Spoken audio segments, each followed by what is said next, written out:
No freaking way. No way this just happened. Like, what you see on screen, Rentaro found the rabbit hole. He found the mother's rabbit hole. Bro. I cannot believe the final episode of 100 Girlfriends started like this. Like, you don't believe me. Like, literally, look. This is the first 30 seconds within the final episode of Season 1. It literally continues the scene of last week where, like, she asked him, like, hey, Rentaro, I want you to come to my room. Like, she literally asked him that. And as soon as she asks that, we get this whole scene that you know what this looks like, okay? I can't play the sounds for a very apparent reason. The sound effects literally sound like it. The voice acting sounds like it. The lines literally sound like it. And everyone that worked on the scene, they knew. They knew what they were doing here, and it legitimately is just mind-blowing. I am very surprised this was actually in the episode. Like, even though hypothetically, or not even hypothetically, legit, it's not even hypothetical, this is a bait scene, because technically what it winds up being is just Rentaro was being forced to cross-dress, which is hilarious in of itself. I'll talk more about that in a second, but, the point is that I am very surprised this scene was in the episode, because it's just like, to go this far, this is like what you would see into, like, an H-tie. Like, it legitimately, this is exactly what it looks like, and it's just, I'm surprised this aired, but I'm very surprised, because it really does look like that. You would think something like this would be censored, because I have seen anime censor stuff like this. Even if it was bait, I've seen them censor it, but it's very clear that the studio working on this show don't care. They do not care about anything. They will go in and make it even more over the top. Like, you remember, just Hikari's scene, like, where she, like, has the growth scene. She's like, what in the hell is going on there? It's like, what the hell? It's weird, but it's just, like, it wasn't in the manga, and it's very clear that the animators, they don't care. They don't care at all, and I respect that. I really do respect just how they're willing to go over the top and just do anything to make this look absolutely hilarious and just really showcase, like, how 100 Girlfriends could be extremely unhinged. So, with that out of the way, and Rentaro finding the rabbit hole to the mother, let's actually talk about the scene. So, basically, Rentaro, he is cross-dressed. And even though, obviously, the implied scene didn't actually happen, it's very clear thanks to Rentaro being completely new clothing and all that, the mother saw everything, okay? It will never state that, it will never go into that, but it's very clear that she saw everything. There's no way she didn't, especially with just how the scene was. So, what makes it even funnier is that she wants to peep on him. Like, the one of the big themes of the episode is that, Rentaro is about to bathe and all that, take a shower, or a bath, technically, and all the girls line up to say, okay, we are going to, spy on him. We're going to go in, and we're going to figure out, what he's doing, etc. I legitimately think this entire sequence is just downright hilarious, because the whole point of it is to just watch Rentaro and to see everything. And it's a nice parody to the trope, the cliche, because if there is one thing that harem stories like to do, anyone that's read a harem or read a rom-com knows there's a few things that always need to be in these type of stories. There needs to be a beach episode, there needs to be a hot spring episode, there needs to be like a amusement park episode, and then there needs to be a bath scene, like some form of bathing episode. And clearly that's what's happening here. And even though it's clearly this is like a trope or a cliche, it is spun around and twisted to make it to where all the female characters are the ones peeping on Rentaro. And I like how this is done, because it's like, it makes sense within the verse of 100 Girlfriends, but also, what's funny about this is just like, all the characters are pretty thirsty, especially the mother and daughter for Rentaro. So when you see how they're the ones that really initiate this, it just all comes in line, because it's like, some of the girls are coming there because they're curious, some are coming to make sure they don't go too far, all these type of things. It's really funny, and I like how it parodies that cliche. There's been other manga and anime that has done this over the years, but I think this one does a really good job of just making it over the top and extra.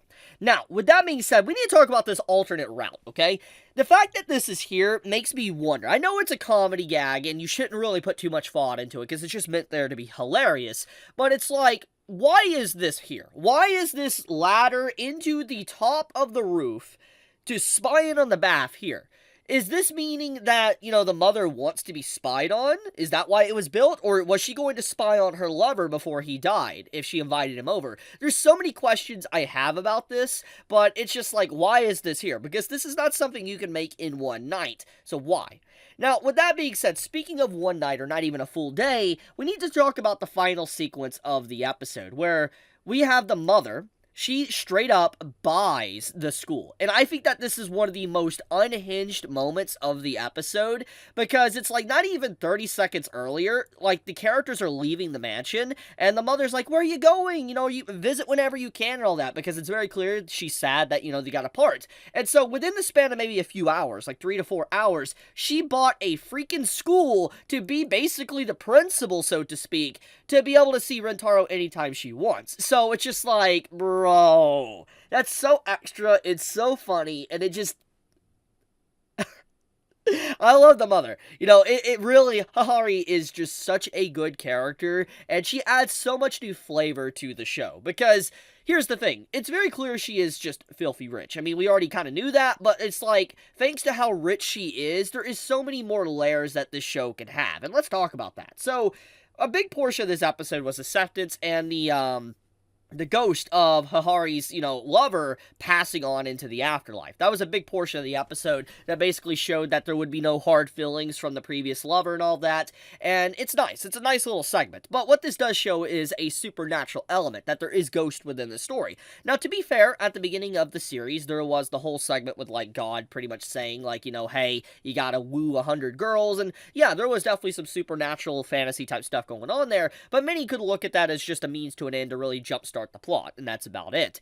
But it seems like the story really is willing to dive into supernatural, unrealistic things, and maybe even potentially sci-fi. So the limits are really nowhere. There is no limits that 100 Girlfriends can really have as a story or an arc. For instance, if it hypothetically wanted to, it can maybe do a whole space travel arc where the characters go into space and find an alien waifu for Rentaro or something. That could happen. Or they could get transported to another world. I mean, the story obviously is willing to do anything to be able to just have fun. And I think that's what really makes the series really stand out. Like, 100 Girlfriends as a story is, I think, the final boss of rom-com harem shows. It really is an incredible series. The way it parodies the entire genre and is not afraid to do things, because if we put everything in perspective of what this episode presented, usually in a normal harem rom-com, it would take, like, 12 episodes, which is the 12th episode, just to have a kiss scene. We obviously had a kiss scene this episode, but a lot more than that in previous episodes as well. And I like how we don't have that drawn-out drama, melodrama. It's fun. The characters know they're going to be together. You're not wondering what character the main MC is going to be with. I think it's just a very refreshing take on the entire genre, and I think that's one of the big reasons why people just absolutely love 100 Girlfriends. It's such a good show. Now, obviously, fan service aside and stuff, the story's very solid too. It's just about a guy that really just loves the people around him and wants to make them happy. And I don't know, it doesn't need to be complicated. It doesn't need to be complex. It's a story about a man that's just living a good life and wanting to make people happy. It doesn't need to be anything more than that. And I think that it just does a good job with its established themes and characters, and every character that is added in is legitimately amazing. They add a whole new dynamic and a new flair to it. For instance, like, think about, Kusari, and how her introduction, she introduced this crazy science type stuff going on, and it's just like, we got, like, love zombies.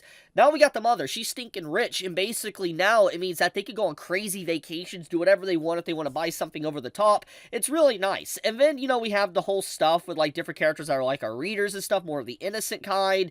I don't know, there's nice layers to these characters. They're all very distinct and different, that follow different tropes, and I think that's what makes them really enjoyable, is because they mesh perfectly well together. And it's honestly the cast that really does carry this, because the story's good, but I think that if it wasn't for the great characters within the canvas, this would not be a great anime. But it legitimately is. And I think that I'm excited to see it continue. And FYI, if you did not know, Season 2 of 100 Girlfriends did get announced today. When it aired in Japan today, Season 2 was officially announced. So we're not going to have to wait.